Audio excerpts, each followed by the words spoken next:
Now, I hope that you have the pages which I sent by WhatsApp to David, and he sent them to you.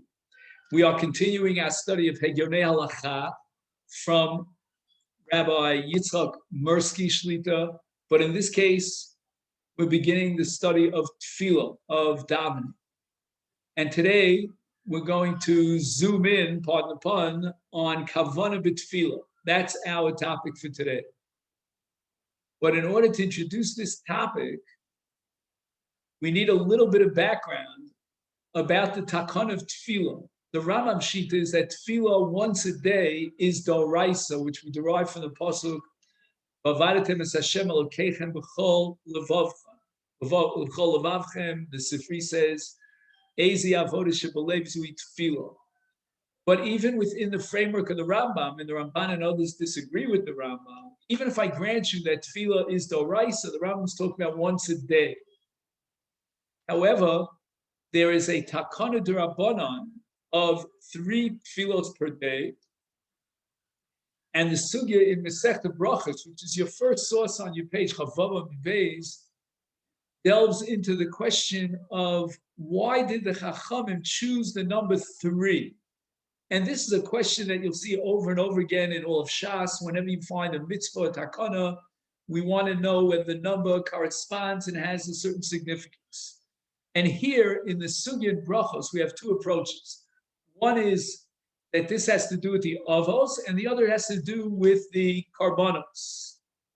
So let's go one by one through these 2 shitas. The first shita is Rabbi Yossi Barab Chanina Tfilos Avos Tiknun. Avram had established Tfilas Shachris, Yitzchak Mincha, and Yaakov Arvis. However, Rabbi Yeshua ben Levi holds Tfilos Anshe Knesses Hagdola Tiknu. Okay, fine. So we're talking about a later takana. We are not praying 3 times a day because of the avos, but rather because of the enactment of the Anshe Knesses Hagdola, the men of the Great Assembly, as they call it. So why did the men of the Great Assembly establish 3 tefillos a day? And Rabbi Yeshua ben Levi says, Keneged Karbanos Tiknu. We have on a daily basis the Tamid Shel Shachar, the Tamid Shel Ben Arbayim, and we have the Aktaras HaYimurim, the Chalavim, and other parts of the animal would have to burn on the Mizbeach, and they can burn from the day into the night.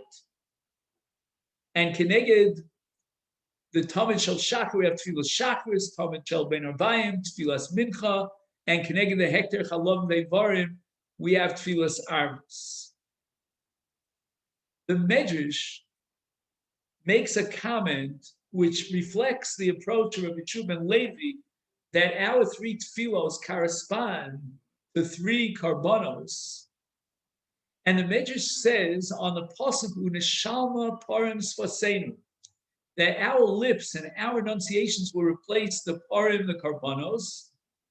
At the time that the Mikdash stood, we had a guaranteed mechaper, an agent of kapara, and that was the karban. And the Medrash asks, what do we do now?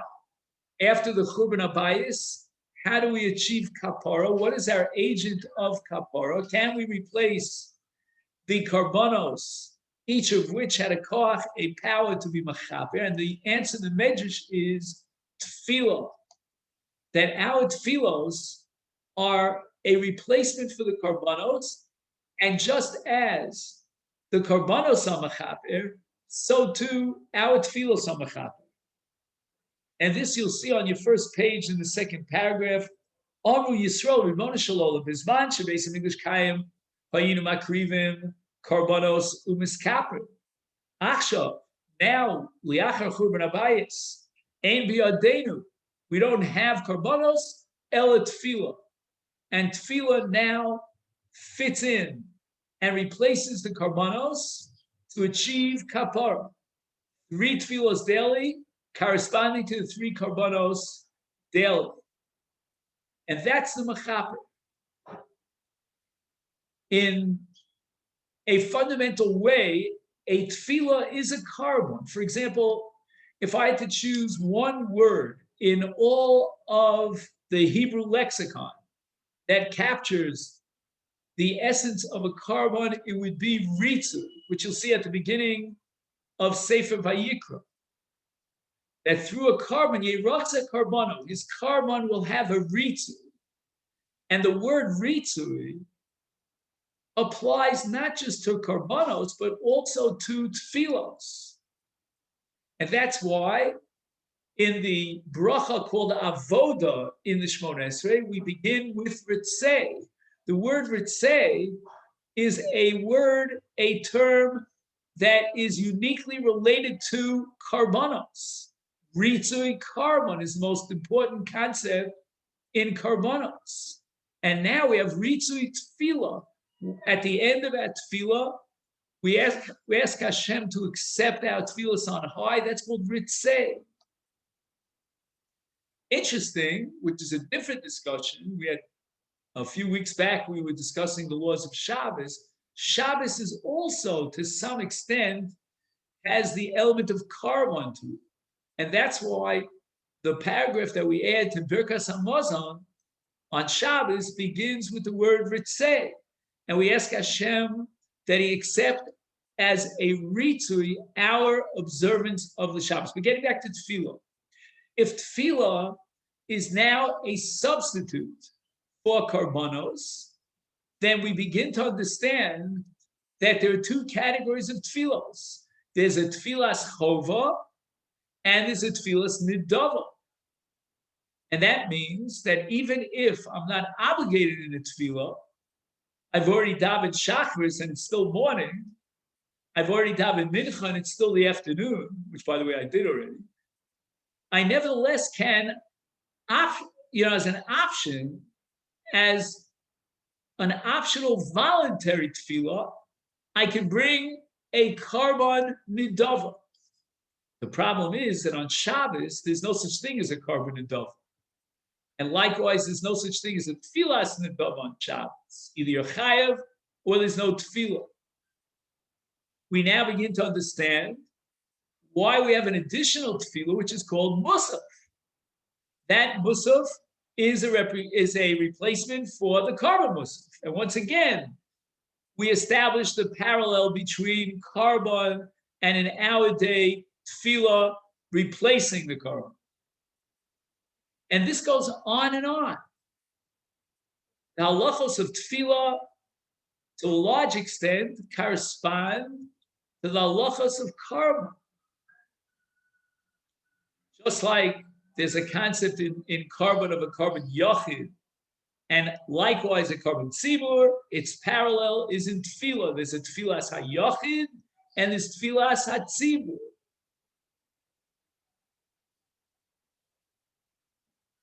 Now in karbonos, you cannot take a carbon chova and transform it to a carbon nidava.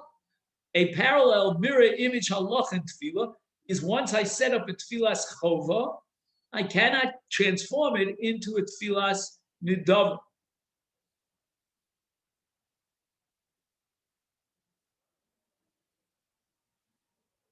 And now, in the light of that background and the equation between tefillah bisman hazeh and carbon, and the Rambam, by the way, in Hilchos Tefillah codifies the halacha of Rav Yeshua ben Levi,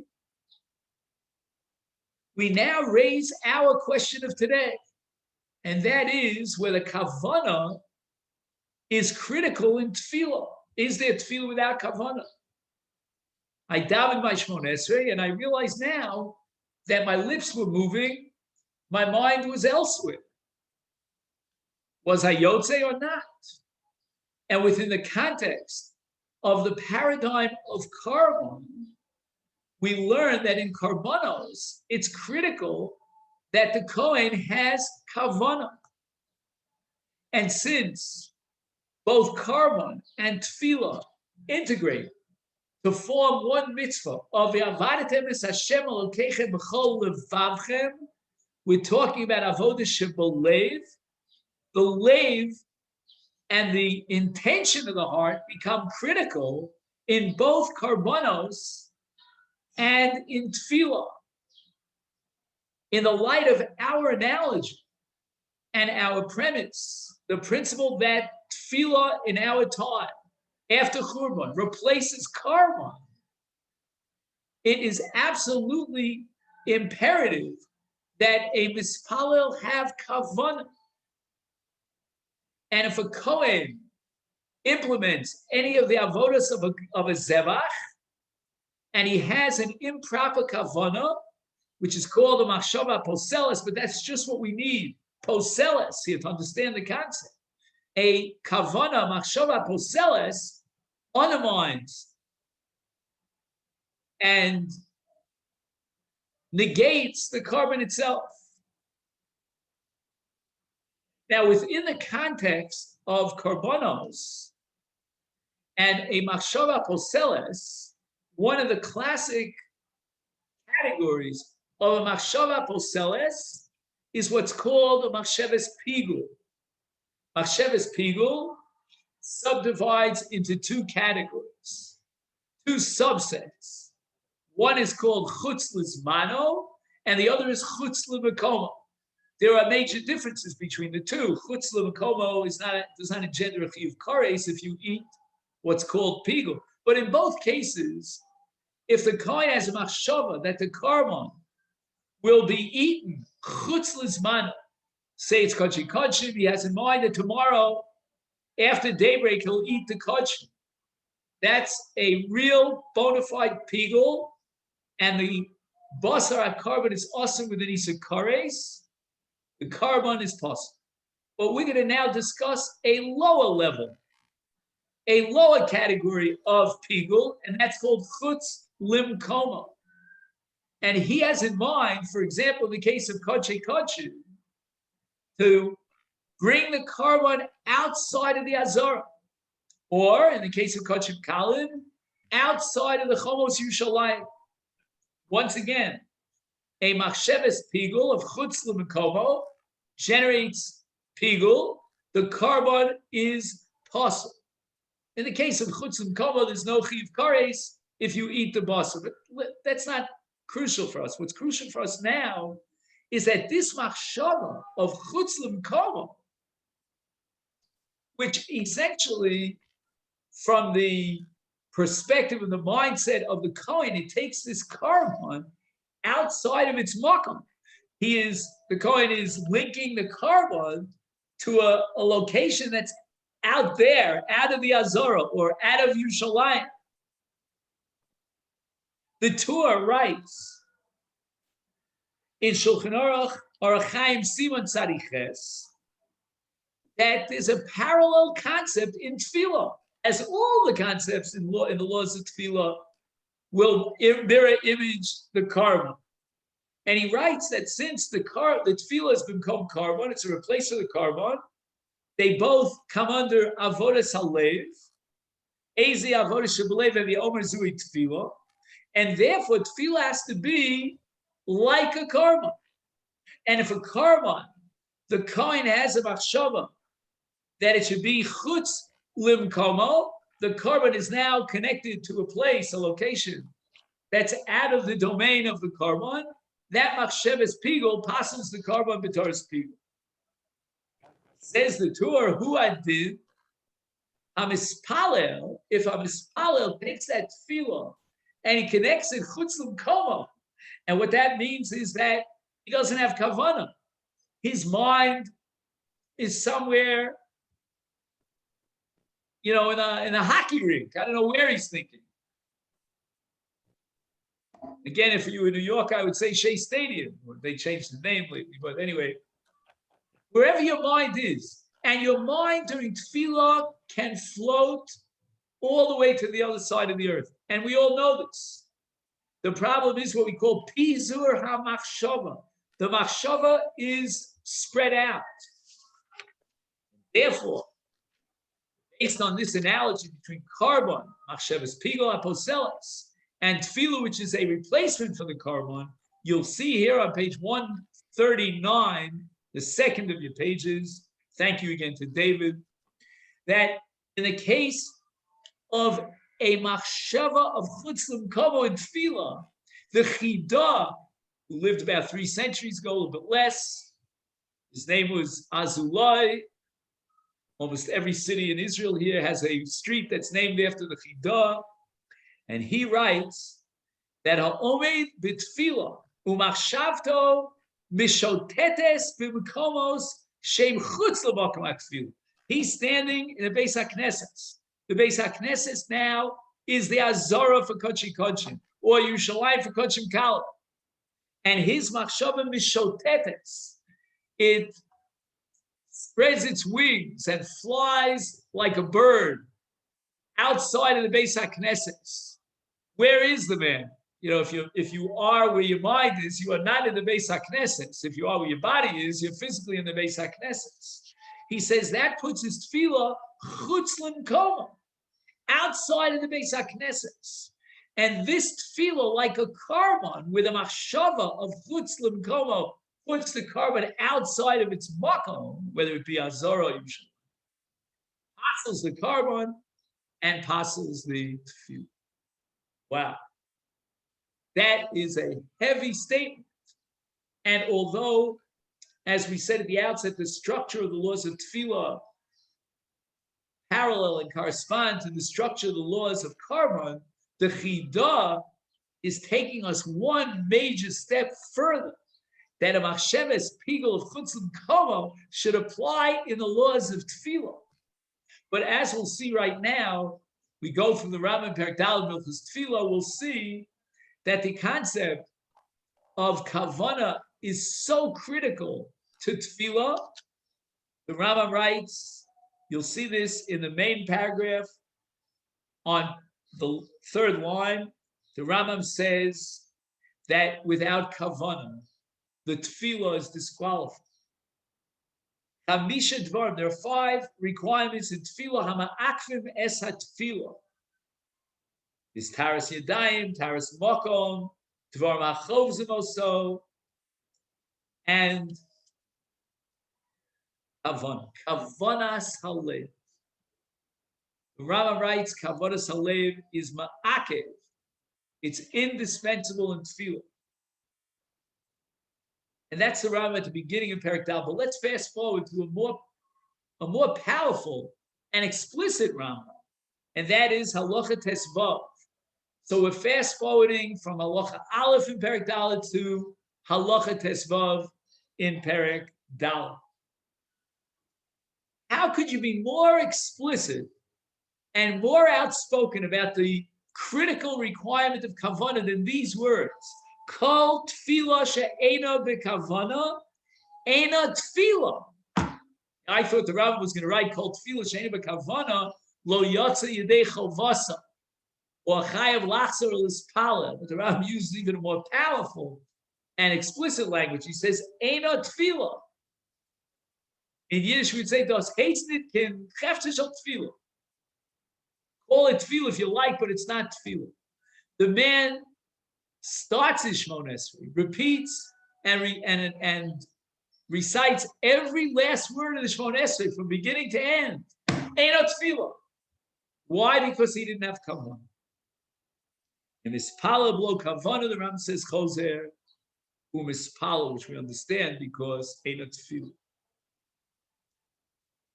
Says Reb Chaim in the Sefer. Let's fast forward to Perek Yud. This is the Perek Daled. Fast forward 6 chapters to Perek Yud, and the Rambam writes, Mishis kavein v'lo kivein libo. So far, so good. Yachzor v'yispal b'kavon. If he didn't have kavanas halev, he's got to daven a second round. Then the Rambam says, V'im kivein libo b'bracha rishona, we call avos, shuvenu tzar. We'll soon see that's a Gemara in Masechta Brachos.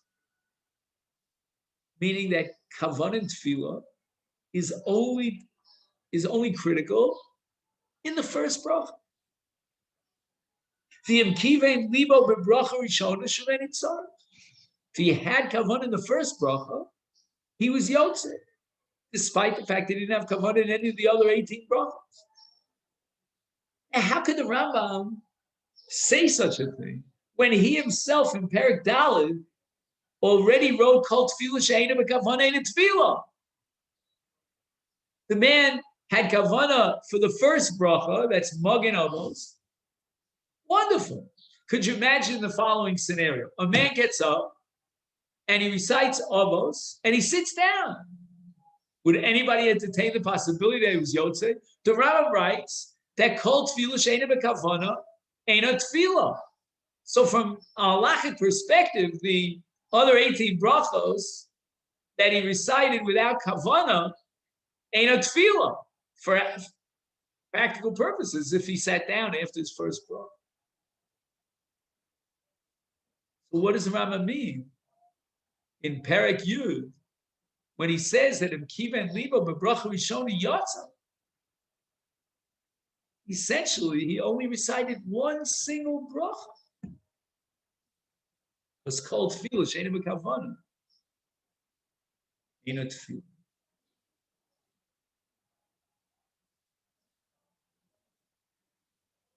Reb Chaim, to answer this question, gives us almost a methodology.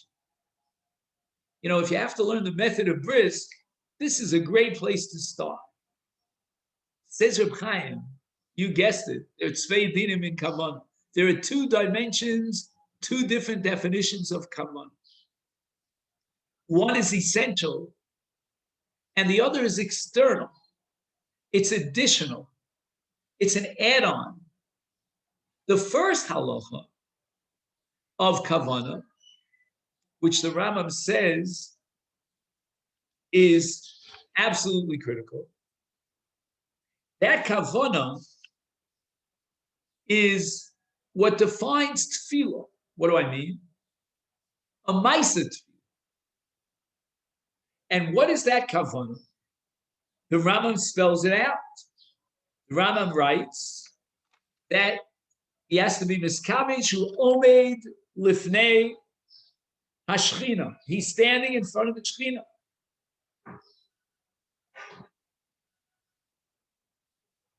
And that's critical. If he's not aware of the fact that he's standing in front of the Shechina and he's mumbling words, that's not tefillah. There's another halacha of kavanah, which you'll see here on the top of page 140 if you find the text. And that's a kavanah, not you omed with Hashem, but rather for Pirush HaMilos. You know, you're standing in front of the Almighty and you're speaking to Him. It makes sense that you would understand the words that are coming out of your mouth. You know, very often I communicate with someone, he doesn't understand the word that I said, but at least hopefully I understand the words that I said. If I don't understand the words that I said, I'm pretty bad shape. As Reb Chaim, the Rambam addresses these two categories and definitions of kavanah in two different chapters. In chapter 4, the Rambam wants to define what is a ma'aseh tefillah. When does the halacha recognize that I'm standing in tefillah? And the Rambam says, "Kol tefillah she'eina b'kavana, eina tefillah." If I'm not aware of the fact that I'm standing in the presence of God, then that's not considered tefillah. And when the Rambam says "Kol tefillah," that's exactly what he means. If a person gets to, let's say, the fifth bracha, and he's talking about tshuva, and his mind completely away, he's talking to his friend in his mind. He's in Never Neverland, in a dream world. Then the Rambam says, at that point, there's no ma'aseh tefillah. You know, the fact that he's mumbling words, that doesn't make it into tefillah. He's got to be aware that he's standing in front of Hashem. And in the absence of that awareness, he doesn't have a tefillah. And if there's no ma'aseh tefillah, it's ki'ilu lo ispalel. You can cut out those brachos from your Shmon Esrei that were lacking in the kavanah that the Rambam defines in Perek Daled, namely that he's standing in front of HaKadosh Baruch Hu. That's not tefillah. He's not standing in front of HaKadosh Baruch Hu. What makes a person stand in front of HaKadosh Baruch Hu? It's the kavanah. The kavanah creates an entity called Omed Lifnei Hashem B'Tefillah. And now he's a mispalel. but without the Omed L'fnei Hashem, he's not a mispal. This din of kavana is essential to the ma'aseh tefillah. Now it's true that you could have certain things that are essential and other things that are not essential. For example, again, just a very mundane and banal metaphor. If I go into a car salesman and we make a deal, and in the deal, he says to me that they will drive the car to my house to deliver the car. Now, what happens is one of two things. Either they drive the car to my house, and lo and behold, I find something very basically wrong with the motor of the car. It lasted from the car salesman until my house, but that's it. I tried to start it up again, and it didn't start. There's something basically wrong with the motor of the car. And then we can have another violation of the contract where his workers weren't available that day, and they didn't come to work, and therefore he didn't deliver the car. He calls me up and he says, Berzon, come and take the car. I'll leave it right here in front of my shop with the key and the ignition. Take the car. In the first case, if there's something basically wrong with the mechanism of the car, with the motor of the car, that's a mekach tos. The sale is invalid. Let's start from scratch. Maybe I'll buy a different car, or maybe I won't buy any car from you after you don't have a very good record. In the second case, okay, you know what? Pay me a little, what we call it in Israel, a pitzu. Give me compensation because I lost a half a day of work. I had to leave my work in order to go pick up the car. So you'll make up the difference and give him $100, back. But that's not a mekach tos. Says Reb Chaim, tefillah without kavanah, if you're not aware of the fact that you're standing in front of the Shekhinah, that's like a car that doesn't have a motor that operates. It's not a ma'aseh tefillah. Yiras atzmo kilu omed b'fnei hashchina, the Rambam writes, and called tefillah shelo b'kavanah in a tefillah. Now, says Reb Chaim, we get to the second din of kavanah b'tefillah, and that's kavanas pirush hamilos. I have to understand the words that I'm saying to the Ribono Shel Olam. But can everyone say they know all the words of tefillah from beginning to end? I don't even know if I understand what that means. There are complicated phrases and words in the tefillah that even an experienced person, let alone a Baal Tshuva, would not necessarily understand. Are we going to disqualify the tefillah because there's a paragraph that he didn't have kavanah pirush hamilos? Says Reb Chaim, no. With regard to pirush hamilos, you're talking about an external add-on kavanah. It's not internal in the ma'aseh tefillah. It's a requirement. It's a din that is outside of the essence. It's like deliver the car to my house. That's what you agreed to do. If one was mispal, ideally, he would have kavanah for pirush hamilos. But in the absence of kavanah for pirush hamilos, the tefillah is not necessarily invalid. And here, again, we stretch our arm out to the laws of karbanos, because tefillos keneged karbanos tiknu. And in karbanos, there's a halacha that if you begin the avodah lishma, then it's considered as if we can drag your kavanah l'shma from the beginning of the avodah to the end of the avodah. And here too, with regard to Shmon Esrei, in terms of the kavanah of pirush hamilos, if he has kavanah for the first bracha, we can, so to speak, drag that kavanah so that it is chal on the entire tefillah. And we find something similar in lishma, in writing a get, where the sofer had a kavanah l'shem ha'ish l'shem ish at the beginning of the ksiva. We have a similar halachic ksiva sefer Torah, where the sofer had kavanah when he began his writing, then he got distracted, and in many of those cases, we take the initial kavanah and we stretch it. And therefore, the Rambam in Perek Yud, in Hilchos Tefillah, he's addressing a different question, not the essence of the Ma'aseh Tefillah, not the kavana that he's omed l'fnei Shechina, but rather the kavana of Pirush HaMilos, which ideally he should have that kavana from beginning to end. But if he doesn't, then the Gemara establishes that the bracha of avos is critical. He has to know exactly what he's saying to the Ribono Shalom when he recites the first bracha, and he should ideally have in mind whatever the tefillah is, kavanas Pirush HaMilos throughout the entire tefillah. But b'diavad, once he had kavana for Pirush HaMilos in the first bracha in avos, yatsi yedei chofetz. Now, if you take a look at page 40, and you look at a paragraph that starts ato, not me'ato, but ato, the next to the last paragraph, he quotes the Marsha, and the Marsha says that why is the first bracha so important? And he has to have in mind Pirush HaMilim. The Marsha writes, because we mentioned various names of HaKadosh Baruch Hu in the first bracha, Baruch Atah Hashem Yud-Kei Vav-Kei, Elokeinu, which is Elokim, a second name of God, and then Elokei Avoseinu, which breaks down into three subsets, Elokei Avraham, Elokei Yitzchak. The repetition of a myriad of different names of God, that gives the first bracha a special status. Or the way we suggested, it gives the kavana a beginning at the very beginning, and then the rest of tefillah is, so to speak, dragged along by that kavana.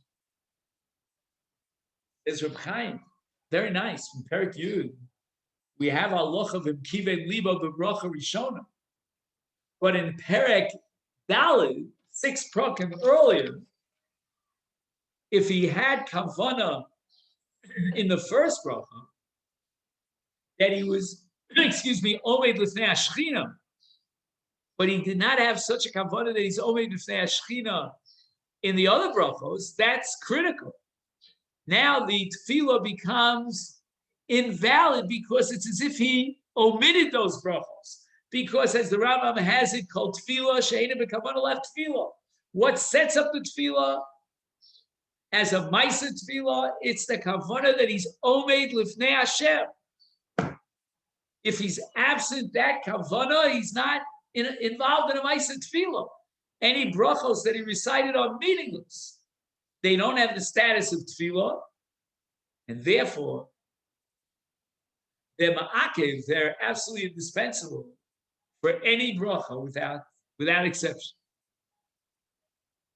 Now, on both sides, I have to add the following comment.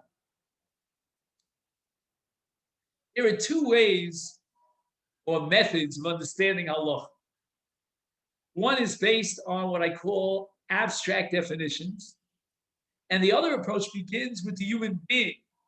What are we capable of doing? Like the Gemara very often says, Lo nitnu Torah l'malachei hasharos. The Chazon Ish is going to disagree with Reb Chaim and present a different shita, and later we'll see a different reconciliation of the two rabbis, the apparent contradiction.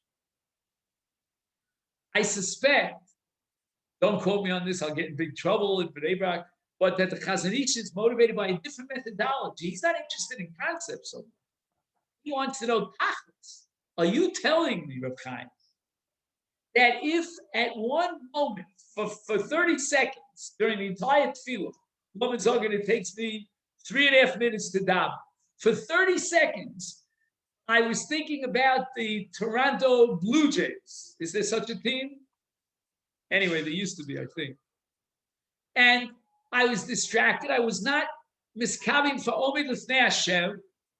And I finished a bracha, one unit during those 30 seconds. The whole tefillah is down the tubes, Reb Chaim. You are demanding of me, Reb Chaim, that from the beginning of tefillah till the end of tefillah, he has an awareness that he's standing with their Shechina. Is lo nitnu Torah l'malachei hasharos. Again, you won't find that in the Chazon Ish. But I think that's the motivation. So the Chazon Ish looks at billions and billions of tefillos that were recited by Klal Yisrael during the course of history. And he asks himself the question, how many of those tefillos are valid, according to Reb Chaim? We have to validate. The Rambam does say the Chazon Ish can't rewrite the text. Says the Chazon Ish, there's something called Kavana Keha. And this you'll see on page 141 in the third paragraph. He calls it Yediyah Keha. Maybe you'll see it on the third line. I would underline this word. If there's any word in this whole essay that is critical and very revolutionary, I might add, it's Keha. Again, if I said these words in Bnei Brak, they would string me up. But I suspect that the Chazon Ish was either aware of Freud or somehow he came to the same conclusion as Freud. And the little I know about Freudian psychology is that there's something called the conscious mind and something called the subconscious mind. You might call it acute awareness and latent awareness. If I'm speaking to you and we're maintaining a conversation, a dialogue, then you're aware of me and I'm aware of you. However, it could be at some point I get distracted, or you get distracted. We're talking to each other. There's a conversation going on, but my mind is elsewhere. Says the Chazon Ish, I'm not an idiot. I'm not a robot. I'm not a machine. If I'm standing and talking to you, I know I'm talking to you. Maybe not acute awareness, but somewhere in my latent consciousness, subconsciousness, I'm aware that I'm speaking to you. If a man gets up to daven, why is he doing that? What is he going through some sort of, ritual act? He understands that he's standing in tefillah in front of Hashem. Is he actually aware of it from beginning to end? No. But in a Yediyah Keha, in a latent awareness, he knows that he's standing in front of Hashem. Now, it comes out, according to the Chazon Ish, that when the Rambam says, Kol tefillah she'eina b'kavana, eina tefillah, that's an empty set. My nafkamina, according to the Chazon Ish. What do you mean, Kol tefillah she'eina b'kavana, eina tefillah? Every tefillah has kavanah. If not a yediyah, at least the yediyah keah. He says, Adam sha'omed l'spalel, I efshar she'ale mimenu legamri ma'amed tefillah shu'omed bo. Va'afilu im ein libo kol kach, he's not totally aware of it. B'chol zos, yesh lo yediyah keah b'davar, v'gam yediyah keah, yediyah klusha, mesapekes, or maspekes, meaning it's sufficient.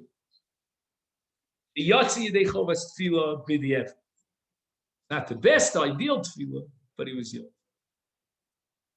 I'm not sure, according to Chazon Ish, why the Rama bothered saying "Kol tefillah she'eina b'kavana eina tefillah." Okay, that's number one.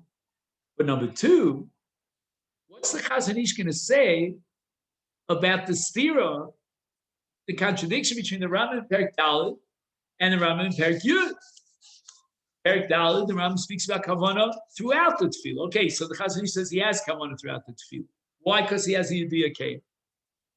But what does the Rambam mean now when we get to Perek Yud? And the Rambam says, no, it's enough that he had kavanah in the first bracha. That clearly, explicitly contradicts the Rambam who says, Kol tefillah she'eina b'kavana eina tefillah. How can the Rambam now say no? It's enough that he had tefillah in Avos. He had kavanah in Avos.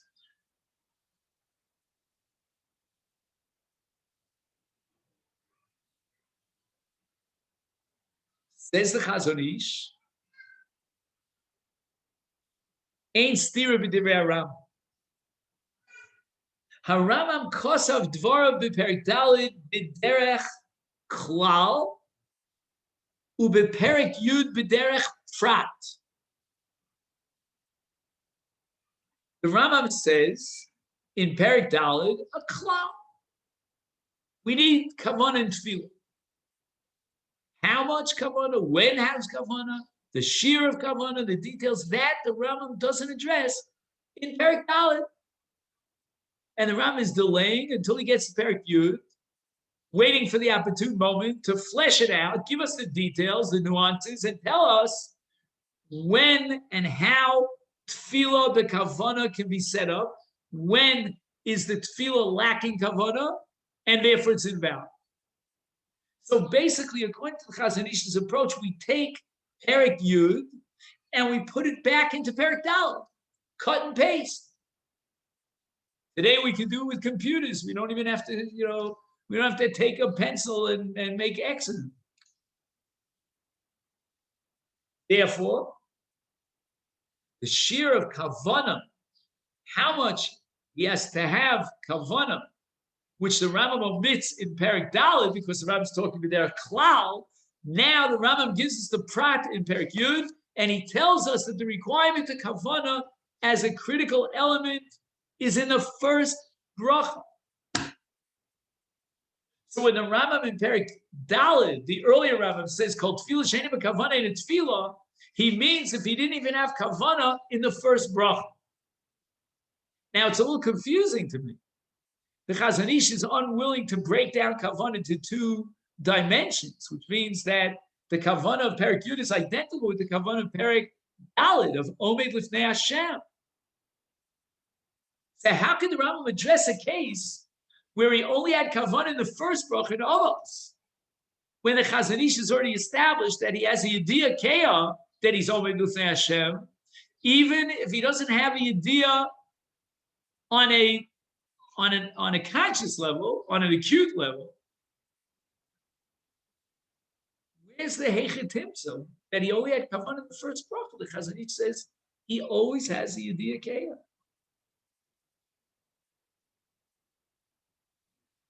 Yeah, filu ein libo er kol kach, says the Chazon Ish. Bechol yesh lo yediyah keah. So what does it mean? He only had kavanah in the first bracha. He always has yediyah keah. I don't know.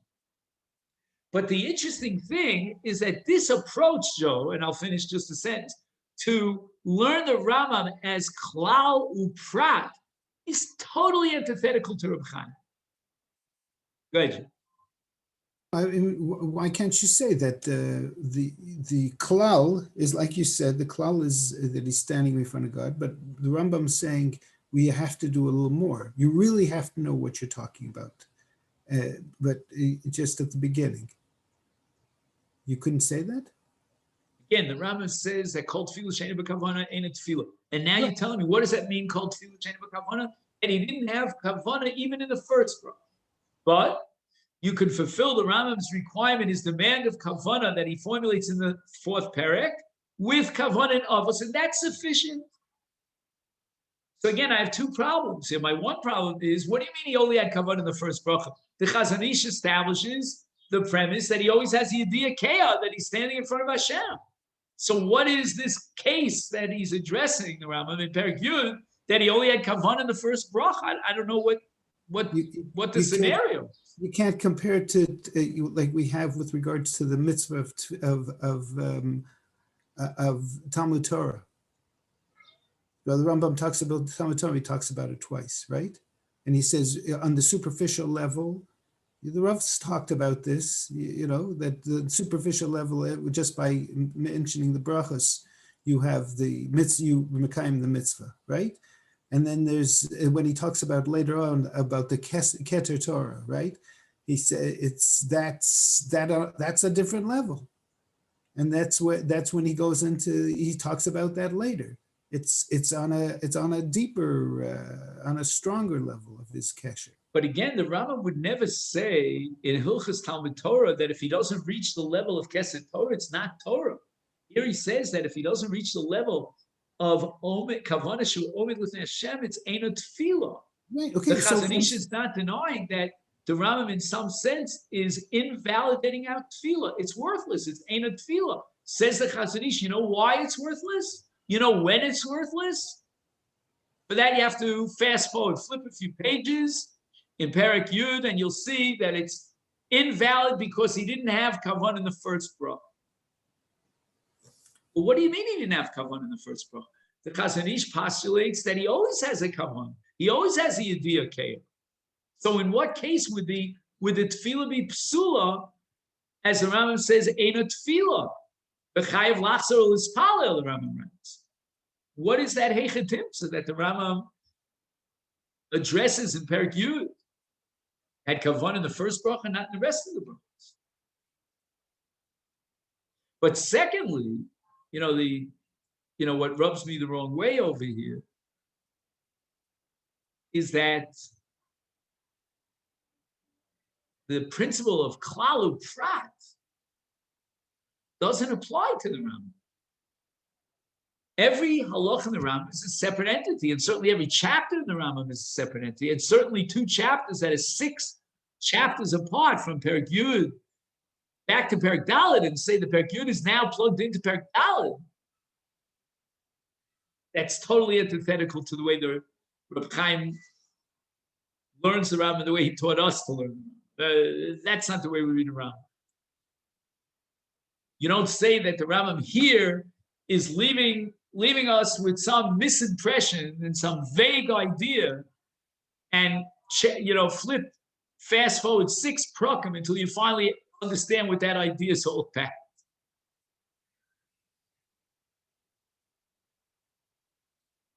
Now, halacha l'maisa, this is just another dimension of our discussion of kavod and tefillah, is the Mechaber Paskins in Orach Chaim Siman Kuf Aleph.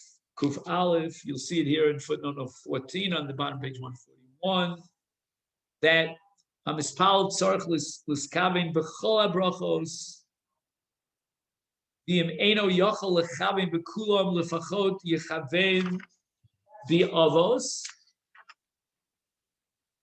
And again, according to Reb Chaim, what the Mechaber means is that if he can't be Mechaber to the Pirush HaMilos in all the brachos, then at least let him be Mechaber to the Pirush HaMilos in Avos.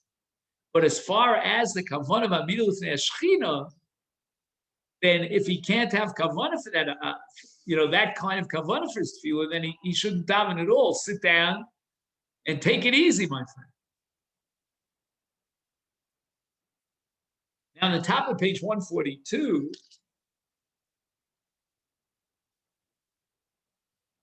the Ramah writes that we cannot implement the halacha l'maisa of the Mechaber.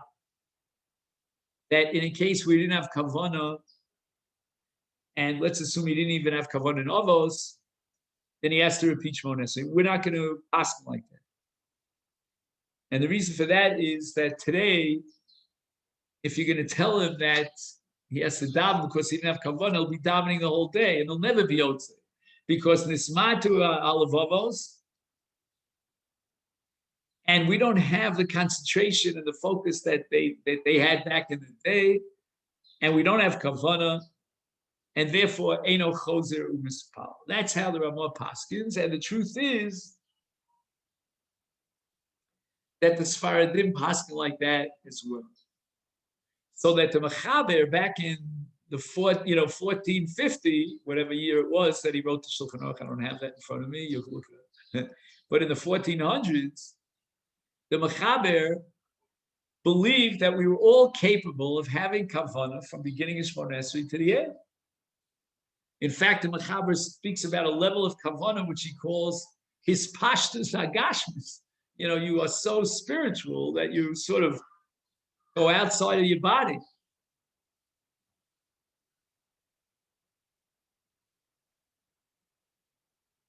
But the Sephardic poskim, even Bisman Hazeh, he quotes Rav Yosef in footnote 16, are of the opinion that b'di'evet, if he says, I didn't have kavana, we're not going to tell him to daven again.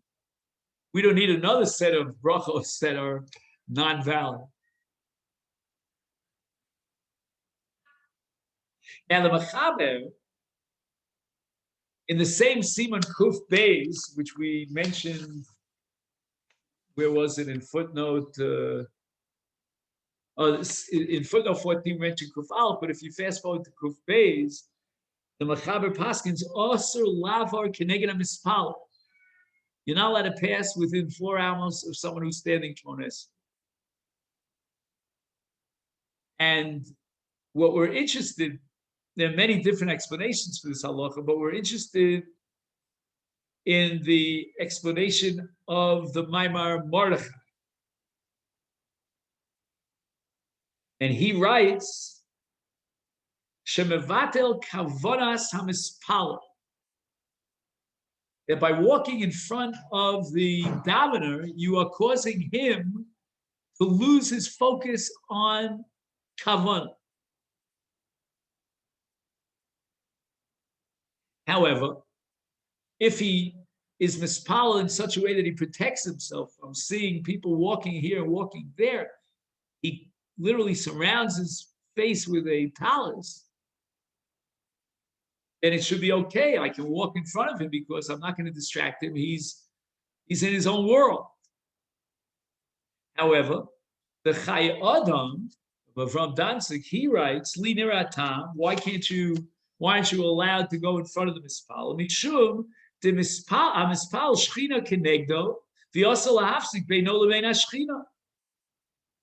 Which means that even if a person wraps himself around in a talus when he says Shemona Esrei, such that he won't be distracted by people who walk in front of him, but nevertheless we're separating, we're causing a wedge between him, the mispal, and the shchina, and that we're not allowed to do. Lahafsik beino levein hashchina.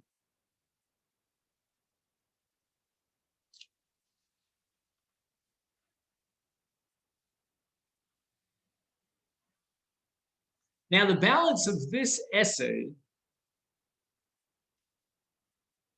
is a discussion about a bird that's called a bas yan. If I'm not mistaken, if somebody can look this up in Google, bas yan, or yud ayin nun hey, is an ostrich. So why are we talking about an ostrich in the context of kavana betfilah? And this will take us back to Turkey and to Syria of many centuries ago. There was a minhag in synagogues throughout that area, close to the Mediterranean, to take the egg of a bas yana, and if I remember correctly from my trips to various museums, the ostrich egg is quite substantial, is it not? Large. Maybe this has to do with the sugi that we learned today in Daf Yomi about the shear of a kibetza. But in any event, it's a large egg. And they would hang this egg in the synagogue in a place where all of mispalim could see this egg. I have heard of many strange minhagim. This one takes the egg. This is unbelievable. Why would they do such a thing? If you take a look on page 143, believe it or not, it has to do with kavana and tefillah. And if you would ask me to figure, sit here and contemplate why the egg of a basiano would remind me of kavana and tefillah, I could sit here from now until doomsday. I would have no clue whatsoever.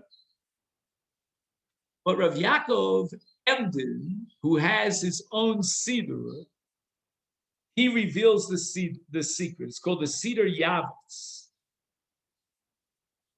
Hine no shamati shayudim bartzos turgama, and that's Istanbul, which in those days was called Constantinople. Tolim beitzas hana'omis, that's a synonymous word for basiana. The Beis HaKnesses. Why? Kidei la'orer hakavana. Wow, no? I mean, I would say that looking at this egg would distract me from kavana. Why would it remind me of kavana? Kidei shelo yabed heina heina. So you shouldn't look in all directions and get distracted. Kibas hayana mechamenes beitzosa b'ri'asa umotzia b'derech ze es afrochel. Wow. When a hen gives birth to an egg, it sits on the egg and warms up the egg. And this is a process by which the afroach develops, and then eventually it shows up, it cracks the egg. And that's true for all birds, with the exception of one bird, the bas hayan. For whatever reason, which I can't explain, the bas hayana is not going to sit on the egg. It will sit at a distance from the egg.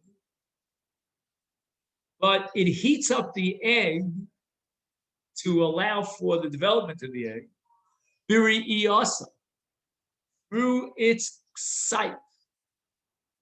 Wow, no, it looks at the bird, at the egg, and heats up the egg with its eyesight. It's like Superman or kryptonite. I don't know what it is. The yeshba ze remes, she israkes ha'adam v'shasa tefila v'yechavim v'tefilasa. Just like the basayana is concentrated, totally focused on its bait, on her beitza, looking at it and heating it up, we should be totally focused on our daven. Now, there's a sefer that's called the Shach al Torah, not to be identified with the Shach in Shulchan Aruch. And he was Rav Mordechai HaKohen, and he was one of the Rabbanim in Aram Tzova, which is today called Syria, and eventually settled in Sfat.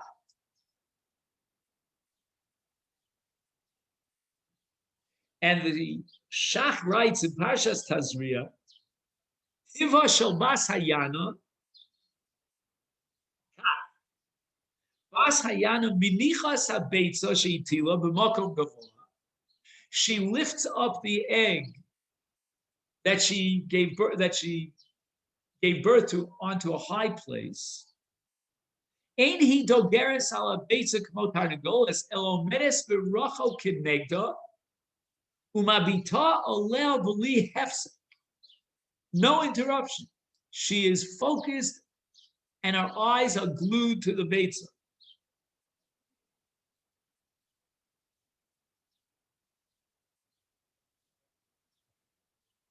The Eina Mesiach Daita Mimen. No Hesek Hadas. Imagine concentrating on something without being distracted. Total concentration, total focus. To exclude everything around you. It all phases out. It's background material. Ubekach habata shelo hi mechameres es habeitza v'achar zman yotze afroach.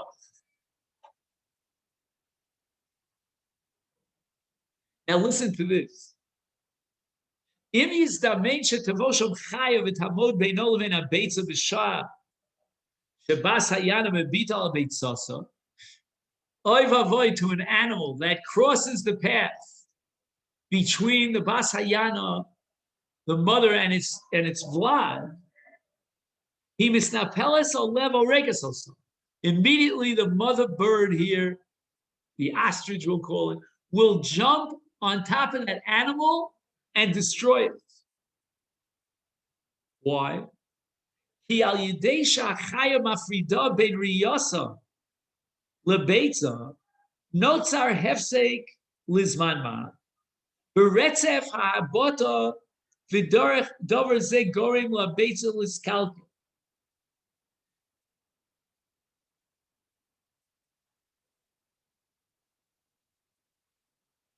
You hear this amazing thing.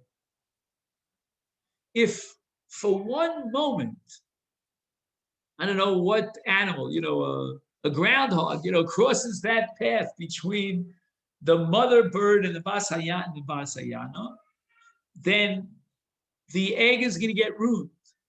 There's got to be a constant looking at the egg without a moment of hefsek. And then the Shach writes, "V'lachein nogu litlos es habetzim shel basyana bebeis hakneses lelamed shatfila tiskabel rak im yechaven hamispalel betfilosa." On the last page. V'lo yed dover hamafsik beino levein aviv shebashamayim shu omed kenegdo umedaber ola b'loshen nochach. Baruch atah. You are standing in front of Hashem. Blessed are you, God. And now, what happens is you get distracted, and you're not thinking about Hashem. You're not aware of the fact that you're standing in front of the Almighty. In such a case, you are makalkel, in the case of Basyana, makalkel lebeitza. Here you makalkel l'tfilah.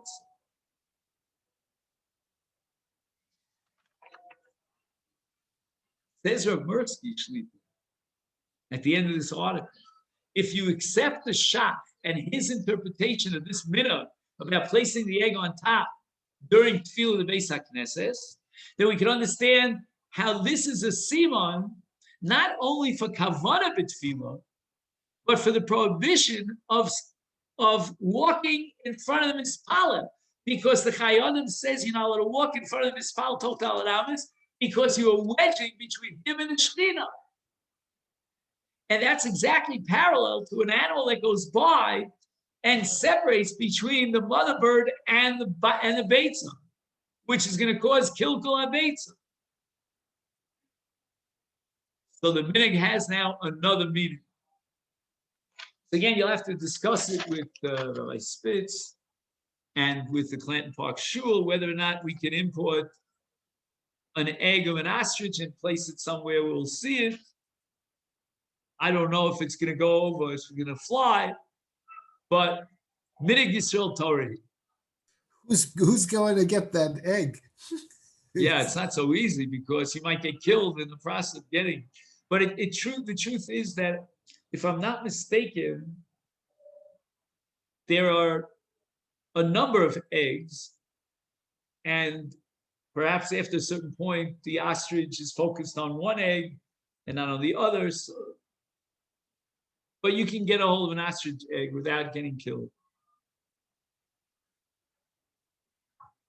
So just to summarize our discussion for today, Tefillah keneged karbanos tiknum in kavana, in karban, there's an essential karban and there's a psul in a machshav of chutz l'mkomo, which is a machshavas pigul. And if your mind is out there, that's called a machshavas pigul in tefillah, like in karban, because it's machshava of chutz l'mkomo. And as far as the Rambam is concerned, the Rambam clearly codifies the halach of kavana as an essential, one of the 5 essential conditions in tefillah.